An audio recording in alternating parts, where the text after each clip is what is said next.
Hi friends, అందరు బాగున్నారా? నేనైతే చాలా బాగున్నాను. ఫ్రెండ్స్, ఈరోజు మొన్న జరిగిన సండే రోజు పాస్టర్ రబీన్ బాబు గారైతే ఒక అద్భుతమైన వాక్య సందేశంని ఇచ్చారు. అది ఏంటో మీకు చూపిస్తాను. ఈయన మాకు రెగ్యులర్‌గా వచ్చే పాస్టర్ ఈయన కాదు. మాకు రెగ్యులర్‌గా వచ్చే పాస్టర్‌కి కొంచెం యాక్సిడెంట్ కావడంతో ఆయన బదులు ఈయన వచ్చాడు. ఈయన ప్రసంగాన్ని వినండి, ఎంత బాగా చెప్పాడో మీకే తెలుస్తుంది. మహాపరిశుద్ధ దేవ, ప్రేమగల తండ్రి, ఈ పాదము స్తోత్రం చెల్లిస్తున్నాం. గడిచిన వారమంతా కాచి కాపాడి మరొక నూతన వారంలో తండ్రి నీ సన్నిధానంలో ప్రభువా, ఈ ఉదయకాల ఆరాధనలో ఇంతవరకు కాచి కాపాడి మా అందరినీ సజీవులకు భద్రపరిచి నిన్ను మరుగుపరచుటకు, నిన్ను ఆరాధించుటకు మాకు ఇచ్చిన ఈ అవకాశం బట్టి నీకు స్తుతులు చెల్లిస్తున్నామయ్యా. మమ్మల్ని దీవించండి, ఆస్వాదించండి. అలాగే ప్రభువా, ప్రతి కుటుంబం దీవించండి, ఆస్వాదించండి. ఇంకా నీ సన్నిధికి రాక ప్రభువా, ఎన్నో కుటుంబాలు రావాల్సి ఉండగా ఆ కుటుంబాలు కూడా తండ్రి నీ ఆత్మతో ప్రేరేపించి వారికి కూడా నీ సన్నిధించడం సహాయం చేయమని అడుగుతున్నాను. అది నిత్య సమయంలో ప్రభావ కొంతసేపు నీ వాక్యం ధ్యానించుకోగా తండ్రి, నీ వాక్యం గ్రహించుకొని హృదయం బలపరుచుకొని వాక్యానుసారం మేమందరం నడుచుకున్నట్లు మాకు సహాయం చేయాలి. యేసుక్రీస్తు నామములో కూర్చున్నాం తండ్రి, ఆమేన్. ప్రభువునందు ప్రియమైన సంగమా, ఈ ఉదయకాల సమయంలో చివరి అందరికీ నా హృదయపూర్వక వందనాలు తెలియజేస్తున్నాను. నా పేరు రబీన్ బాబు. మీకు ఐడియా ఉందో లేదో, మడెం బాబు ఉన్నప్పుడు నేను ఎవ్రీ వీక్ ప్రతి వారం వస్తున్నా. 2012లో 2000 డివిజన్ మంత్రాలయం, తెలుసు కదా మంత్రాలయం. ఎక్కడ అది? కర్ణాటక బార్డర్. ఈ నుంచి బనగానపల్లి ఎంత దూరం ఉంది? సమాధానం పుణ్య స్థలం. ఇక్కడ సమాధానము మనకు ఎక్కడి నుంచి వస్తుంది? సమాధానము ఎక్కడి నుంచి సమాధానం వస్తుంది? ఎగ్జాంపుల్, యేసుక్రీస్తు ప్రభువుని చూసుకున్నాం. క్రీస్తు ఎప్పుడైనా అబద్ధం ఆడినాడా? ఎవరైనా మోసం చేసినాడా? అన్యాయం చేసినాడా? అక్రమం చేసినాడా? చేయలేదు. మళ్ళీ ఎందుకు సులువుకు అప్పగించారు యేసుక్రీస్తు ప్రభువుని?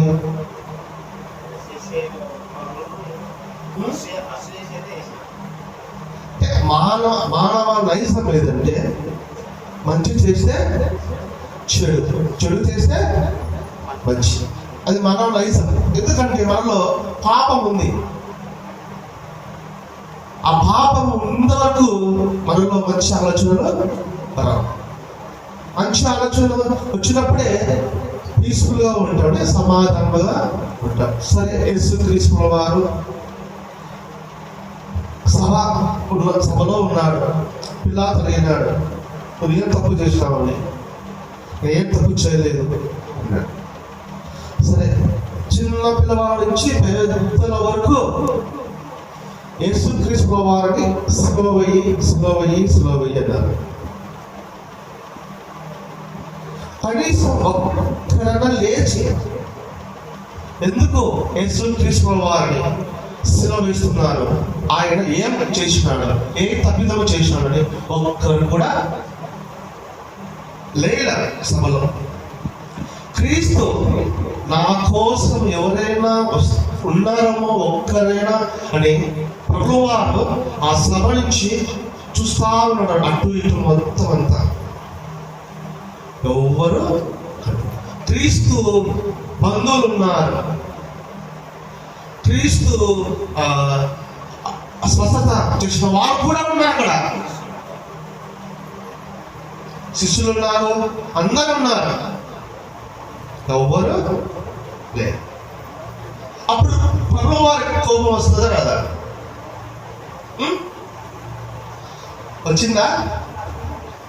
సరే, అది వదిలిపెట్టండి. ఉదయం 8:30 నుంచి మధ్యాహ్నం 3 వరకు పైన ఆకాశం కింద భూమి మధ్యలో యేసుక్రీస్తు వారు వెళ్ళాడుతున్నాడు. క్రీస్తు సిలువ వేసినప్పుడు అందరూ అవమానపరిచినారు, అందరూ వెంగిలి వేసినారు, తొప్పినారు, ఆ పట్టులు చించినారు. ఆయనను ప్రభువారు కోపడలేదు. ఏమంటున్నాడు?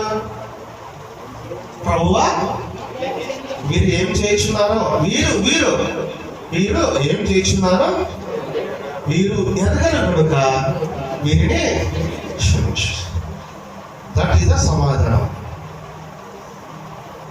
అది సమాధానం.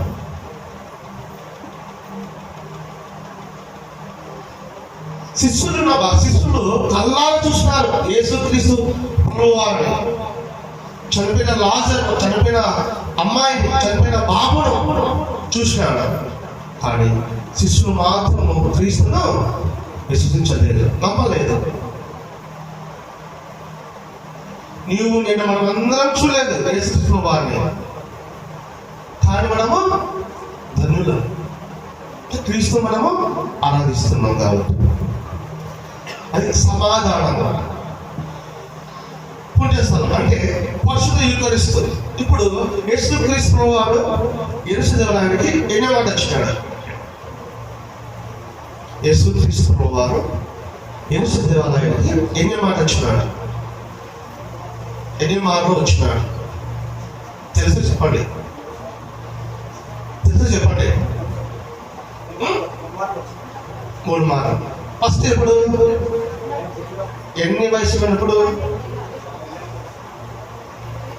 సరే 12 ఏళ్ళు ఒకసారి. ఇంకా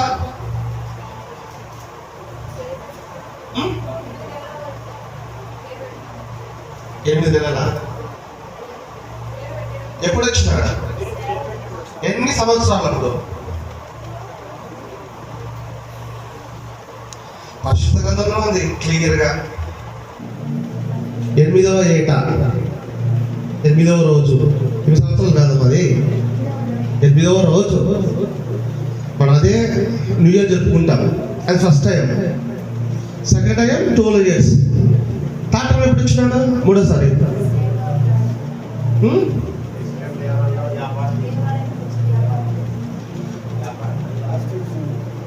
చివరి ప్రయాణం ఎప్పుడు?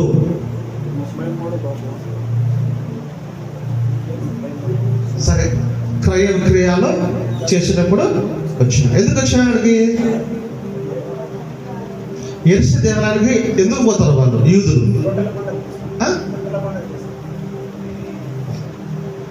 అందుకే ఈ మన అంశం కూడా పరిశుద్ధ యూకరిస్తు అంటే సంస్కారము.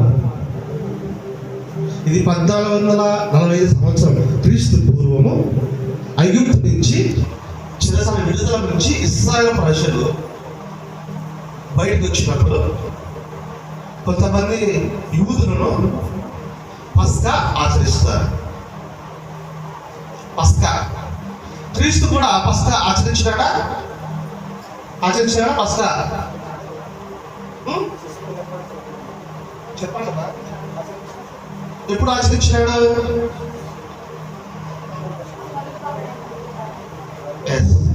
దానే లార్డ్స్ సప్పర్ అంటారు. శివరాత్రి భోజనం.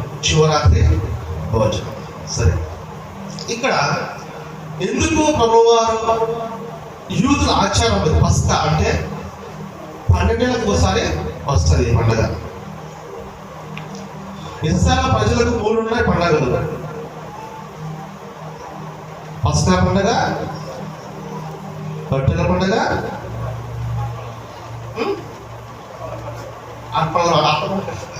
దశమభాగం ఉంది కదా, కృతజ్ఞతాస్తుతి అర్పణల పండుగ.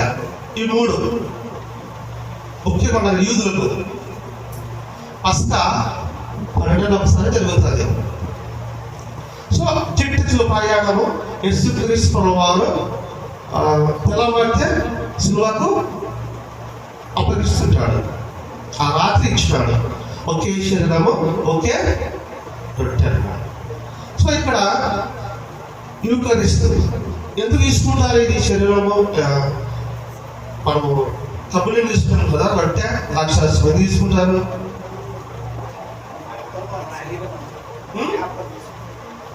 ఆయన శరీరము రొట్టె, ఆయన రక్తము ద్రాక్ష రసం. జ్ఞాపకం చేసుకుంటాం. ఎప్పుడు చేసుకుంటాం జ్ఞాపకం? తీసిన వల్ల జ్ఞాపకం చేసుకుంటాం. ఆయన మనవారైనా కదా. తర్వాత అందుకే ప్రభు అంటున్నాడు, సాధారణ అనే కూర్చున్నాడు బయట కూర్చొని యేసుక్రీస్తు వారు బయటికి వెళ్ళారు. ఏం సాధారణ అక్కడ కూర్చున్నావు, లోపలికి రాని. నేను రాను ప్రభు, నేను రాను. ఎందుకు రావు నువ్వు గుంజుకొస్తున్నాడు, నేను రానని బయటికి వెళ్ళాడు. పోయి సాధారణ అంటున్నాడు ప్రభువుతో, ప్రభువా వీరి కొరకు నువ్వు ప్రాణం పెడుతున్నావు, వీరి కొరకు వీరి నీతో 1 గంట 2 గంటలు అంతే. తర్వాత అంతా అవైపు ఉంటారు. వీళ్ళ బతుకుల కోసం నువ్వు ప్రాణం పెట్టినావు. మరి అవమానపరుస్తున్నాడు ఎవరిని? మనల్ని. ప్రభు అంటున్నాడు, అలా అన్నాను సాదా, వీరు నా ప్రజలు, వీరి కోసం నేను ప్రాణం ఇస్తున్నాను. కావాలంటే నువ్వు కూడా రాను. నేను రాను ప్రభు, నేను రాను. ఎందుకు? మానవుడికి దేవుడికి మధ్యలో సాధన వచ్చింది. హవ్వ ఆదాము ఉన్నప్పుడు దేవుడి దగ్గర దేవుడు చెప్పే మాటలు, మంచి మాటలు బాగా విని ఆనందంగా సంతోషంగా ఉన్నారు హవ్వ ఆదాము. సింహాలు నడుచుకుంటూ పోతున్నాయి, మేక గొర్రెలు నడుచుకుంటూ పోతున్నాయి, తోడేలు నక్కలు, తర్వాత ఎలుగుబంట్లు, పుల్లులు, అన్ని పాములు దగ్గరగా ఉన్నాయి, ఏమనుకోకుండా ఉన్నాయి. ఎప్పుడైతే సాతాను మాట విని హవ్వ తిరిగిందో అప్పుడు ఆ వైద్యం కలిగించినాడు. దేవుడికి మనకు దూరం పెట్టాలని ఆలోచన. ఎవరికి? సాతాను. ఎందుకు వచ్చింది ఆలోచన? సాతాను కూడా లూసిఫర్. దేవుడు అధికారం ఇచ్చినాడు, ఆ అధికారాన్ని మార్చలేకపోయాడు, గర్వపడ్డాడు. ఆ గర్వంతోనే దేవుడు పాతాళానికి తొక్కి పడేసినాడు. అహంకారం, గర్వం, మనిషికి అహంకారము గర్వము ఉండకూడదు. ఇప్పుడు డబ్బు ఉన్నా లేకున్నా కూడా ఏ రీతిగా ఉన్నామో ఆ రీతిగా ఉన్నాము. డబ్బు వచ్చిందనే మనము ఇచ్చినట్టుగా మేమే ఉంటాము ఇక్కడ. అంతెందుకు ఎగ్జాంపుల్ నేను చెప్తున్నా, మనకు క్రిస్మస్ పండుగ వస్తుంది, ఐడియా ఉందా? క్రిస్మస్ పండుగ అందరూ చర్చికి వస్తారా? దేనికి వస్తారు చర్చికి? దేనికి వస్తారు? కేకడానికి ఆడలైతే విజయనగరం 9 నేను విజయతే అక్షర బాగుంది, ఇచ్చిన బాగుంది, అదే తప్ప దేవుడు వాక్యము. పురుషులు ఏముండవు, ఇంకా ఉండాలి. ఈ 4 నెలలు పెట్టుకున్నారు. పండుగలోదే పండుగ కనపడరు, అలాగా కనపడు. కొంతమంది ఉంటారు ఓన్లీ పండుగ మాత్రమే. క్రిస్మస్కు, జనవరికి, ఈస్టర్కు, గుడ్ ఫ్రైడేకి వస్తుంది అంతే. తప్పితే ప్లాన్స్ అంటే ఆ మంటల వరకు వస్తారు అంతే. ఇంకా రారు అసలు. అట్లా కూడా ఉన్నారు. అలా కాదు ఇక్కడ. క్రీస్తు ప్రతి దినము క్రీస్తును ఆరాధించాలి. ఎగ్జాంపుల్ మనము ఎవరికి భయపడతాం? దేవుడికే, దయానికే.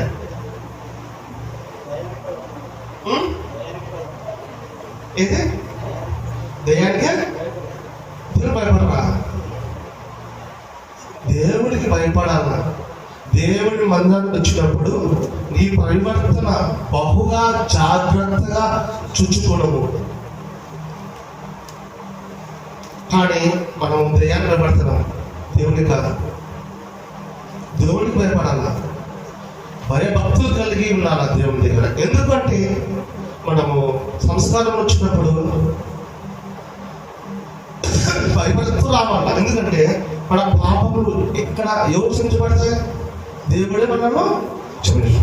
ఈ ఈ పరిశుద్ధ యేసుక్రీస్తు కూడా పాప విమోచన గుర్తు. పూర్వకాలంలో పాఠ్యంతర కాలంలో పాపం ఉన్నది. పాపం చేస్తే ఒక గొర్రె పిల్లను, ఒక పావురమో, ఒక పిట్టను తెచ్చి ఆ బలి అర్పించి పడిపోయేవారు. పాపం చేస్తాడు, వ్యభిచారం చేస్తాడు, మోసం చేస్తాడు, బలి అర్పణిస్తాడు, వెళ్తాడు. మధ్యలో జంతువులు, పశువులు బలి అవుతున్నాయి. సో అందుకే యేసుక్రీస్తు ప్రభువు కూడా ఈ లోకానికి ఒక బలి పశువుగా వచ్చాడు. మన నైజర్ చెప్పమంటావా? మన నైజర్ ఒక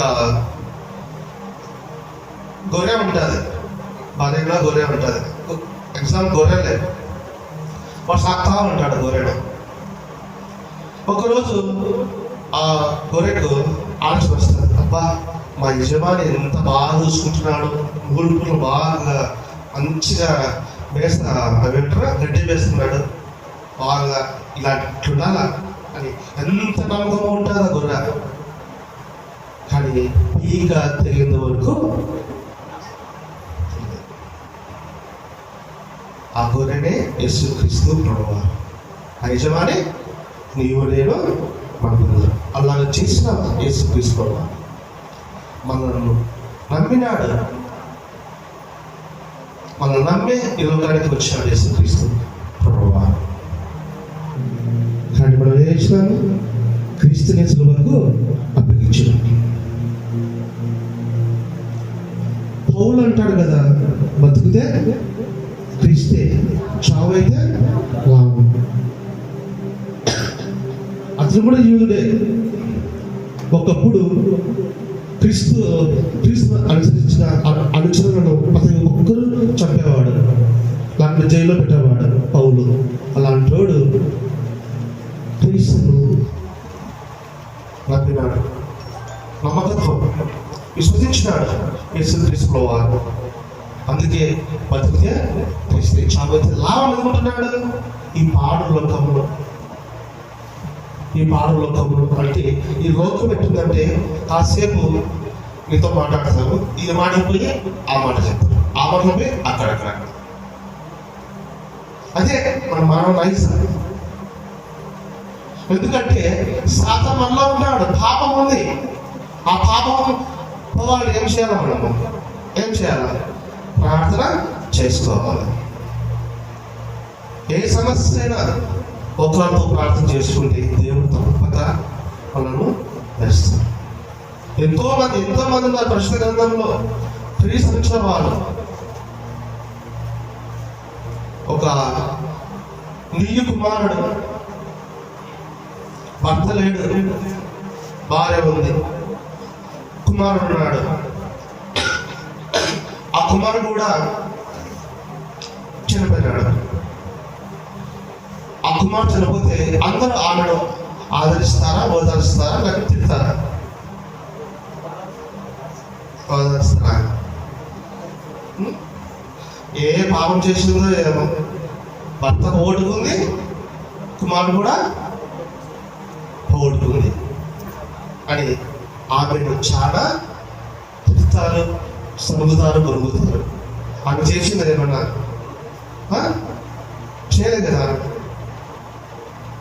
కొడుకుని చంపుకోలేదు, భర్తను చంపుకోలేదు. దేవుడు తీసుకున్నాడు. ఆమె ఎవ్వరు లేదు.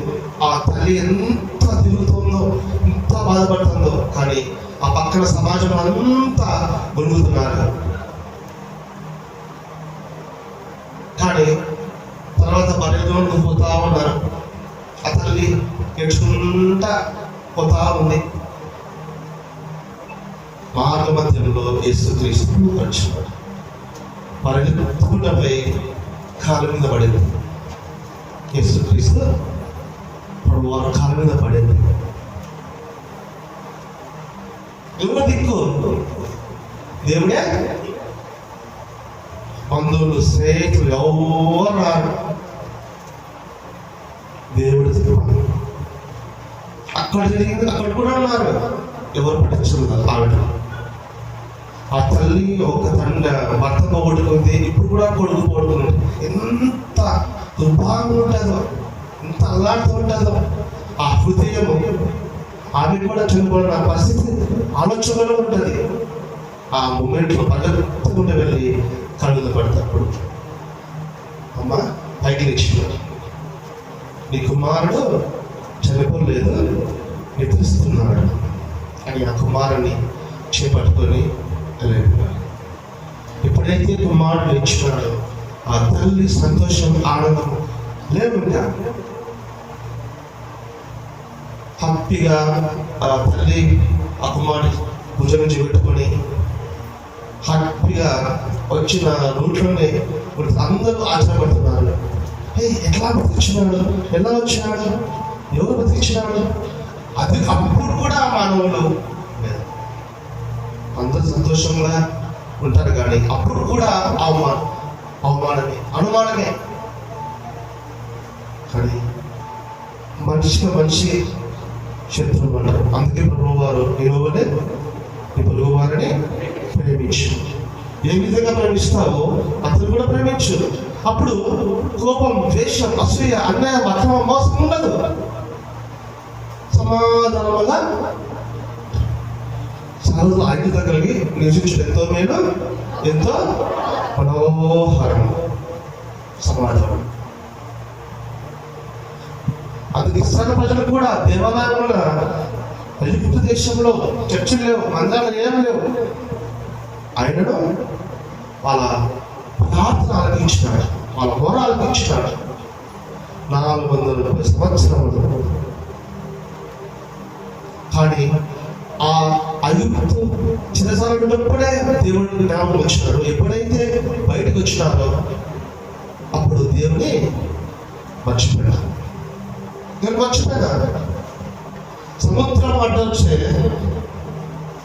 మోషే అంటాడు ఒకడు, ఏం మోషే, ఈజిప్ట్ దేశంలో సమాజం లేవని ఇంతవరకు మాకు తెచ్చి చంపాలని అనుకుంటున్నావా అని.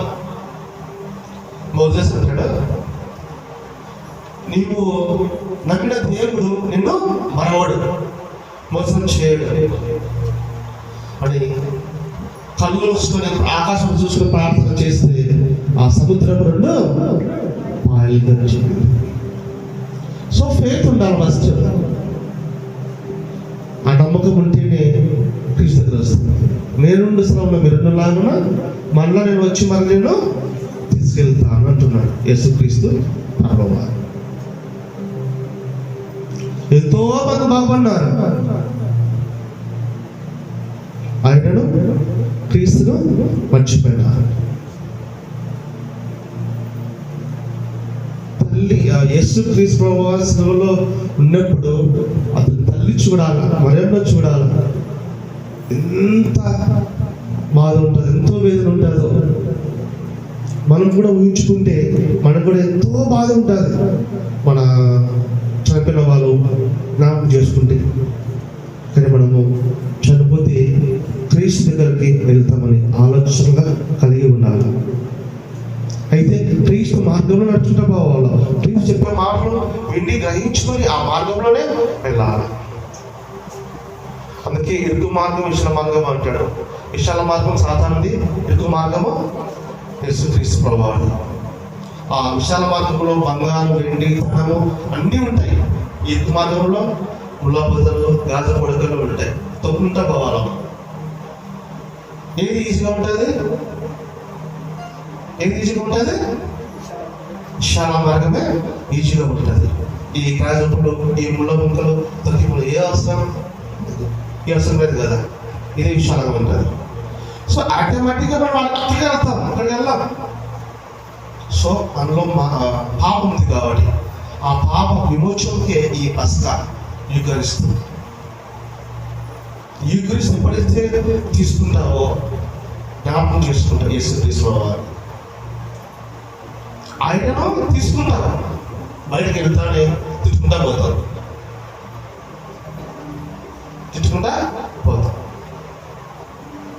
జ్ఞాపకం చేసుకోవాలి. నేను ఈరోజు దేవుని సన్నిధిలో దేవుని శరీరము, దేవుని రక్తము మేము తాగి ఉన్నాము. ఈ రోజు నుంచి మీరు అసలు అబద్ధం మనం రైస్ సెలవుల చోటు నుంచి ఎక్కువ అబద్ధం ఏమన్నమాట చెప్పడం బాబు అంటే ఈడ 5 నిమిషాలు అంటాం గంట కలిసి సెలవులు అట్లా వచ్చినాయి అబద్ధం అనకూడదు. ఏది దేవుడు చెప్పినాడో అదే రివర్స్ అవుతున్నాయి మనకు. అందుకే యేసుక్రీస్తు ప్రభువు 2 ఆరంభించినాడు. మొదలనేది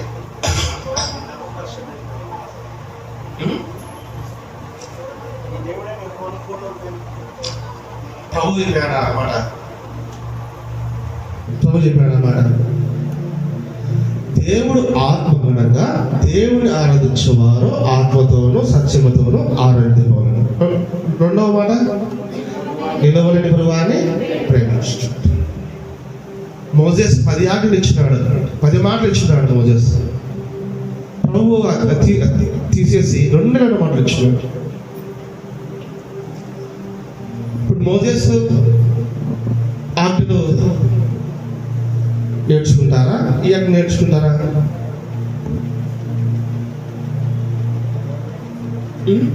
మనం పెళ్లి చేసినప్పుడు భార్య భర్తలు ఒకటి ఉంటుంది. దాంతో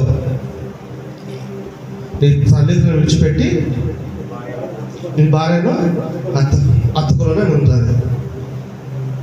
అప్పుడు తల్లిదండ్రులు విడిచిపెట్టి భార్య ఎత్తుకుంటే తల్లిదండ్రులు గతిగా కావాలా? నీవు తండ్రిని ఏ విధంగా ప్రేమిస్తావో అదే రీతిగా భార్యను కూడా ప్రేమించు అని అర్థం.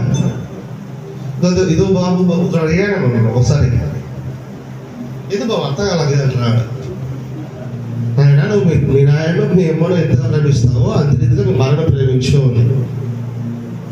అంటే తల్లిదండ్రులు జన్మనిచ్చి చదివించి ఉద్యోగం తెప్పించి పెళ్లి చేస్తున్నందుకు అంతే తల్లిదండ్రులు. తర్వాత నువ్వు బయటకు వెళ్తావా? వాళ్ళకది అందుకే అనాథాశ్రమంలో ఉన్నది కదా, అనాథాశ్రమంలో అందుకే అట్లా పెరిగిపోతుంది అట్లా. కానీ ఇక్కడ క్రీస్తు మాత్రము చివరి వరకు తన శిలువలో మరణించిన వరకు తల్లికి ఇచ్చినాడు. యోహాను పిలిచి, అబ్బా ఇదిగో నీ కుమారుడు, ఇదిగో నీ తల్లి. కానీ క్రీస్తు వదిలిపెట్టలేదు చివరి వరకు. సో మనము సమాధానంగా ఉండి క్రీస్తు మార్గంలో నడుచుకుంటూ పోతే ఖచ్చితంగా పల్లవ రాజ్యానికి తీసుకెళ్తాడు. అలాంటి కృప మనకు మన కుటుంబం రావాలని దేవుడి మన దీవించడం కాక.